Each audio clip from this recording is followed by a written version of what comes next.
ನಮಸ್ಕಾರ. ವಿಚಾರ ವಿನಿಮಯಕ್ಕೆ ಸ್ವಾಗತ. ಇವತ್ತು ನಾನು ಈ ವಿಡಿಯೋದಲ್ಲಿ ಟೇಕ್ ಮೀ ಹೋಮ್ ಎನ್ನುವ ಈ ಪುಸ್ತಕದ ಬಗ್ಗೆ ಕೆಲವೊಂದು ವಿಷಯಗಳನ್ನು ನಿಮ್ಮೊಂದಿಗೆ ಹಂಚ್ಕೊಬೇಕಂತ ಇದ್ದೀನಿ.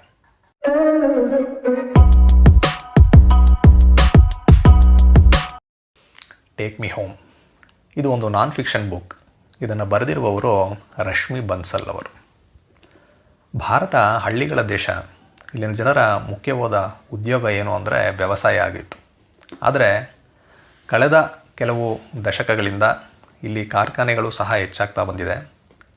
ಅದರಿಂದ ಈ ಹಳ್ಳಿಗಳಲ್ಲಿ ಇದ್ದಂತಹ ಜನ ಉದ್ಯೋಗವನ್ನು ಹುಡುಕೊಂಡು ಪಟ್ಟಣಗಳಿಗೆ ಬಂದರು.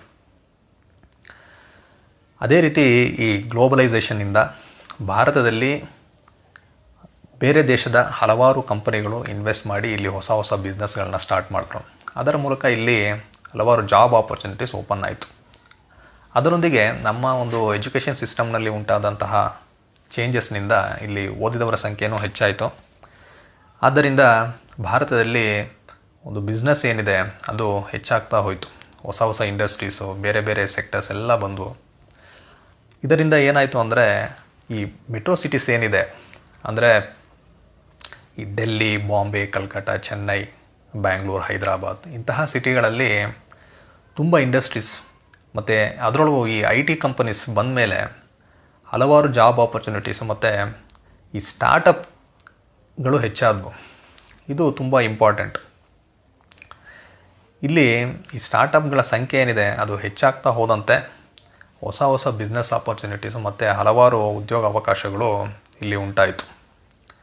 ಈಗ ಒಂದು ಬಿಸ್ನೆಸ್ನ ಇಂಡಿಯಾದಲ್ಲಿ ಸ್ಟಾರ್ಟ್ ಮಾಡಬೇಕಂದ್ರೆ ಅದು ನಾವು ಬೆಂಗಳೂರು ಹೋಗಿಯೇ ಮಾಡಬೇಕು ಅಥವಾ ಒಂದು ಯಾವುದಾದ್ರೂ ಒಂದು ಮೆಟ್ರೋ ಸಿಟಿಯಲ್ಲೇ ಹೋಗಿ ಮಾಡಬೇಕು ಅನ್ನೋ ಒಂದು ಕಾನ್ಸೆಪ್ಟ್ ಇತ್ತು.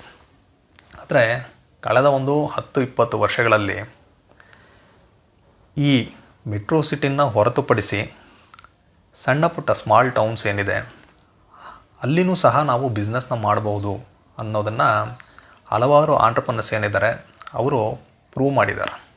ಹೀಗೆ ಈ ಮೆಟ್ರೋ ಸಿಟೀಸ್ನ ಹೊರತುಪಡಿಸಿ ಭಾರತದ ಬೇರೆ ಬೇರೆ ರಾಜ್ಯಗಳಲ್ಲಿರುವಂತಹ ಸಣ್ಣ ಪುಟ್ಟ ಸ್ಮಾಲ್ ಟೌನ್ಸ್ ಏನಿದೆ ಅಥವಾ ಕೆಲವೊಂದು ಹಳ್ಳಿಗಳು ಇಲ್ಲಿ ಬಿಸ್ನೆಸ್ನ ಸ್ಟಾರ್ಟ್ ಮಾಡಿ ಅದನ್ನು ಇವತ್ತು ಒಂದು ಸಕ್ಸಸ್ಫುಲ್ ಬಿಸ್ನೆಸ್ ವೆಂಚರ್ ಆಗಿ ಮಾಡಿರುವಂತಹ 20 ಆಂಟ್ರಪ್ರನರ್ಸ್ ಬಗ್ಗೆ ಈ ಪುಸ್ತಕದಲ್ಲಿ ರಶ್ಮಿ ಬನ್ಸಲ್ ಅವರು ಬರೆದಿದ್ದಾರೆ. ರಶ್ಮಿ ಬನ್ಸಲ್ ಅವರು ಈ ಬುಕ್ನ 3 ಪಾರ್ಟ್ಸ್ ಆಗಿ ಡಿವೈಡ್ ಮಾಡ್ಕೊಂಡಿದ್ದಾರೆ. ಯಾವುದ್ಯಾವುದು ಅಂದರೆ ಮೊದಲನೇದಾಗಿ ಸನ್ಸ್ ಆಫ್ ದಿ ಸಾಯಿಲ್ ಅಂತ. ಅಂದರೆ ತಮ್ಮ ಒಂದು